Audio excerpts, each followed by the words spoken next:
chiqyapsan? Sigirkaga. Sevilamsan? Nega? Tushib ketdim. Sigirkaga tushib ketdim nima? Sevmaydigan odam nima ish qilsamiz bu yerda? Tushib ketdim dedim-ku, dalda tushib ketdim. Klash qilsa. O yerda. Bular to'liq tartiblar meni. Mana. Aka qanday chiqdi aka? Sigirlik hagal. Ha, silvram olsa. Voy, yaxshi sigirkaga tushib ketdim. Yetmidi.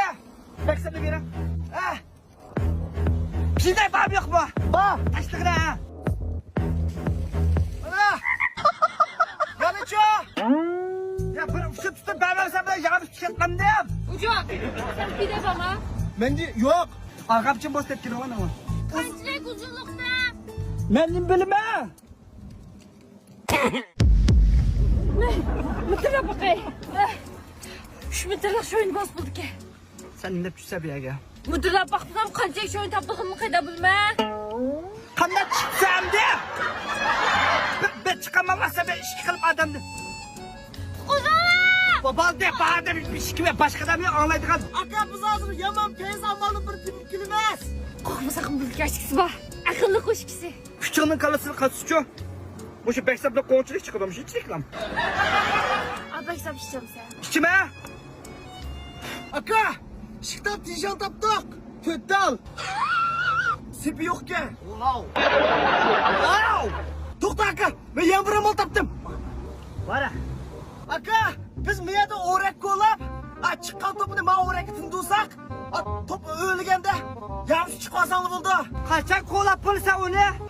Mana bu stadionda qalqamiz qop. Mana, men manda amalda bir deb qara. Bir odamdan kuchchi 2 odam ketdi. Men hozir 2 degan gap. Ushadam ishlaymiz, ushadam. Nima ish qilsa qilakash bilan ishtik bo'lar. Biz ben ko'ng'ichi bab beksab ichib turinglar. Beksab. Aka, men yana bir amal topdim. Qanday amal topding aqlli? Bundan hisoblab 4 odam ishlaydiganmiz. To'rashki, mashki. Bula kash bo'ldi ish qilsam.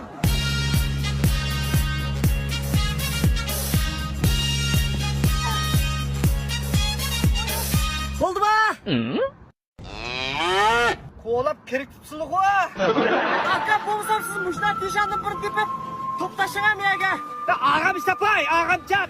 Kalktı. Mitrab bakay. Ne mitrab bakay? Kulağını düşürsün bak zaman. Hadi. Hadi.